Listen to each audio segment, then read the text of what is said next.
بسم اللہ الرحمن الرحیم۔ شروع اللہ کے نام سے جو بڑا مہربان نہایت رحم والا ہے۔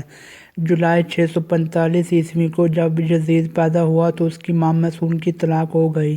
مسعون اپنے بیٹے یزید کو لے کر اپنے قبیلے کلیبہ چلی گئی۔ کلیبہ قبیلہ بھی نیا نیا مسلمان ہوا تھا، جس وجہ سے ان کے رسم و رواج اور رہن سہن بھی بالکل عیسائیت جیسا تھا۔ چنانچہ اسی عیسائیت کے ماحول میں یزید کی پرورش ہوئی۔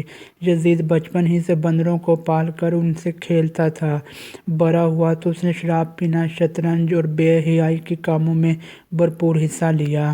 آج کی ویڈیو میں ہم یزید کی بدترین اور عبرتناک موت کا ذکر کریں گے۔ انتہائی مخالفت کے باوجود بھی یزید 60 ہجری کو تخت نشین ہو گیا۔ تخت پر بیٹھتے ہی یزید نے مدینہ کے گورنر عتبہ کو خط لکھا کہ عبداللہ بن زبیر، عبد الرحمن بن ابی بکر، عبداللہ بن عمر اور سیدنا امام حسین سے میری بیعت لی جائے۔ جب ان سب نے یزید کی بیعت کرنے سے انکار کر دیا تو یزید نے دوسرا خط یہ لکھا کہ نواسہ رسول سیدنا امام حسین رضی اللہ تعالیٰ عنہ سے زبردستی بیعت لی جائے۔ اس لیے گورنر امام حسین کے پاس آیا۔ اس نے کہا کہ یزید نے مجھے آپ سے زبردستی بیعت لینے کو کہا ہے۔ جب حضرت امام حسین رضی اللہ تعالیٰ عنہ نے دیکھا کہ اگر میں نے یزید کے ہاتھوں پر بیعت نہ کی تو مدینہ میں قتل و غارت ہو سکتی ہے، تو آپ وہاں سے ہجرت کر کے پھر مکہ میں پھر کوفہ کی طرف نکل گئے۔ حضرت امام کے ساتھ آپ کے گھر والے اور کچھ صحابہ کرام بھی موجود تھے، لیکن 18,000 کوفیوں نے حضرت امام حسین رضی اللہ تعالیٰ عنہ کی بیعت توڑ دی، جس کی وجہ سے میدان کربلا کا واقعہ پیش آیا۔ میدان کربلا کا واقعہ ہی یزید کا سب سے بڑا گناہ مانا جاتا ہے۔ جب یزید کو پتہ چلا کہ حضرت امام حسین کوفہ کی طرف آ رہے ہیں تو یزید نے عبداللہ بن زیاد جیسے سخت دل گورنر کو کوفہ میں مقرر کر دیا۔ ان کو یزید نے کہا تھا حضرت امام حسین رضی اللہ تعالیٰ عنہ سے بیعت لو، اگر وہ میری ہاتھ پر بیعت نہیں کرتے تو ان سے جنگ کرو۔ عبداللہ بن زیاد کے حکم کو مانتے ہوئے شمر اور عمر بن سعد نے کربلا کے میدان میں سیدنا حسین اور ان کے ساتھیوں کو 3 دن تک کچھ کھانے پینے کو نہ دیا۔ ان کو شدید پیاس کا احساس دلا کر ان کو شہید کر دیا گیا۔ میدان کربلا میں شمر جیسے بدبختوں نے ایسا ظلم کیا کہ جس کی مثال تاریخ میں نہیں ملتی۔ کربلا میں سیدنا امام حسین رضی اللہ تعالیٰ عنہ کو شہید کرنے کے بعد ان کی عورتوں کو بھی قید کر دیا گیا، بچوں کو بھی قید کر کے طرح طرح کے ظلم و ستم کا نشانہ بنایا گیا۔ جب سیدنا امام حسین رضی اللہ تعالیٰ عنہ کا سر مبارک یزید بدبخت کے سامنے لایا گیا تو اس کمینے نے آپ رضی اللہ تعالیٰ عنہ کے سر مبارک کی بہت ہی توہین کی۔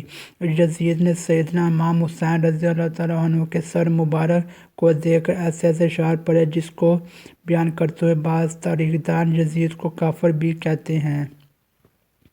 آخر کیا وجہ تھی کہ یزید نے عبداللہ بن زیاد، شمر اور عمر بن سعد کو اہل بیت کو شہید کرنے کی سزا کیوں نہ دی؟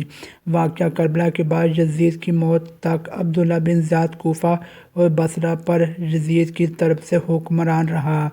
ایسے واقعات کے باوجود بھی ابن زیاد جیسا شخص اپنی مسند پر بڑا جمع رکھنے کی وجہ یزید کے پاس آخر کیا تھی؟ اب 63 ہجری میں مدینہ کے لوگ یزید کی بیعت توڑ دیتے ہیں تو یزید کی فوج مدینہ پر حملہ کرتی ہے، جس سے واقعہ ہیرا پیش آتا ہے کہ جس میں 30 صحابہ کرام مہاجرین اور نصار میں سے 700 تابعین اور اس کے علاوہ 10,000 مسلمانوں کو بے دردی سے مدینہ میں شہید کیا گیا۔ آپ صلی اللہ علیہ وسلم نے فرمایا، جس نے مدینہ والوں کو ڈرایا یا دھمکایا یا مدینہ والوں پر ظلم کیا تو اس پر اللہ کی لعنت، اللہ کے فرشتوں کی لعنت اور تمام لعنت کرنے والوں کی لعنت۔ لیکن یہ یہاں پر ہی نہ رکا اور مدینہ کے بعد مکہ پر بھی حملہ کیا گیا اور خانہ کعبہ کی عمارت پر سنگ باری کی گئی۔ بس پھر یزید کو دی گئی اللہ پاک کی طرف سے مہلت ختم ہو گئی۔ اب اس ظالم و فاسق فاجر اور شرابی کی موت آتی ہے۔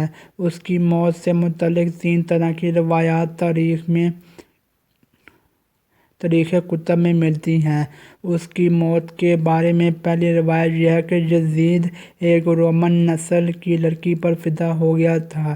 یزید نے اس لڑکی کے سارے خاندان کو قتل کروا دیا تھا، لیکن اس کے باوجود بھی یزید اس لڑکی کو حاصل نہ کر سکا۔ ایک دن وہ لڑکی یزید کے محل میں آتی ہے۔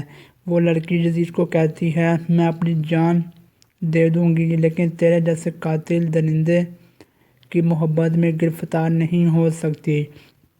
ایک دن لڑکی نے سوچا کہ میں اپنے خاندان والوں کا بدلہ یزید سے لیتی ہوں۔ لڑکی نے یزید کو رنگ رلیاں منانے کے لیے ایک جنگل میں اکیلا بلایا۔ یزید شراب پی پی کر مست ہو گیا۔ وہ لڑکی نیم عریاں لباس پہن کر یزید کے سامنے بیٹھ گئی۔ جب لڑکی نے دیکھا کہ یزید شراب میں مست ہو چکا ہے تو اس کو بستر پر لے آئی اور پھر مستیاں کرتے کرتے یزید کی گردن کاٹ دی۔ پھر وہ لڑکی وہاں سے غائب ہو گئی۔ کئی دن سے یزید کی لاش جنگل میں ہی پڑی رہی۔ یزید کی لاش کو چیل اور کوے نے نوچ نوچ کر برا حال کر دیا تھا۔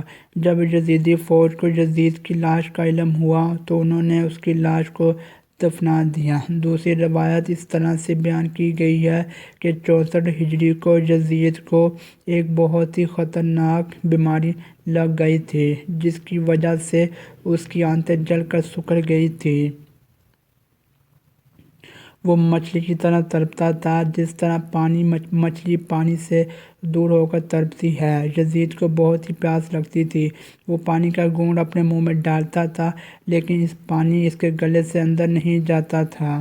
اس طرح یزید 3 دن تک موت کی نیند سو گیا تھا۔ یزید کی موت کے بارے میں جو تیسری روایت ہے وہ کچھ یوں ہے۔ یزید بندر پالنے کا بہت ہی شوقین تھا۔ ایک دن یزید نے ایک بندر کو وحشی خچر پر بٹھایا تھا۔ خچر بہت ہی تیز تھا۔ یزید نے بندر کو خچر پر بٹھا کر خود اس کے پیچھے خچر لگا دیا تھا۔ جب خچر جنگل میں پہنچ گیا، اس کے پیچھے پیچھے یزید کا گھوڑا بھی بھاگ رہا تھا۔ جنگل میں پہنچ کے گھوڑے نے حضرت امام حسین رضی اللہ عنہ کے قاتل کو نیچے زمین پر دے مارا۔ یزید کا سر ایک پتھر کے ساتھ لگ گیا۔ یزید کا پاؤں گھوڑے کی رکاب میں ہی پھنس کر رہ گیا تھا۔ گھوڑا بھاگتا رہا۔ یزید جنگل میں درختوں اور پتھروں سے ٹکراتا رہا، جس کی وجہ سے یزید کا جسم کٹنے لگا۔ جب یزید کی لاش کو لوگوں نے دیکھا تو کہنے لگے کہ سیدنا امام حسین رضی اللہ عنہ کو شہید کرنے کی سزا یہی ہوتی ہے۔ میدان کربلا کے بعد یزید صرف 6 مہینے 3 سال کی عمر پا کر 14 ربیع الاول 64 ہجری کو ملک شام کی سرزمین میں 39 سال کی عمر پا کر کتے کی موت مر گیا۔ آج بھی اس کمینے پر فرش والے لعنت بھیجتے ہیں۔ اس کی قبر دمشق میں عبرت کا نشان بنی ہوئی ہے۔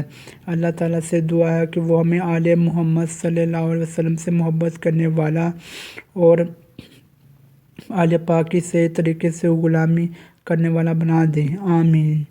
ناظرین، یہ تھی ہماری آج کی ویڈیو۔ اگر آپ کو ہماری ویڈیو اچھی لگی ہو تو ہماری ویڈیو کو لائک کریں، شیئر کریں اور کمنٹ کریں اور ہمارے چینل کو سبسکرائب کریں۔ انشاءاللہ آپ سے ملاقات ہوگی اگلی ویڈیو میں، تب تک کے لیے اللہ حافظ۔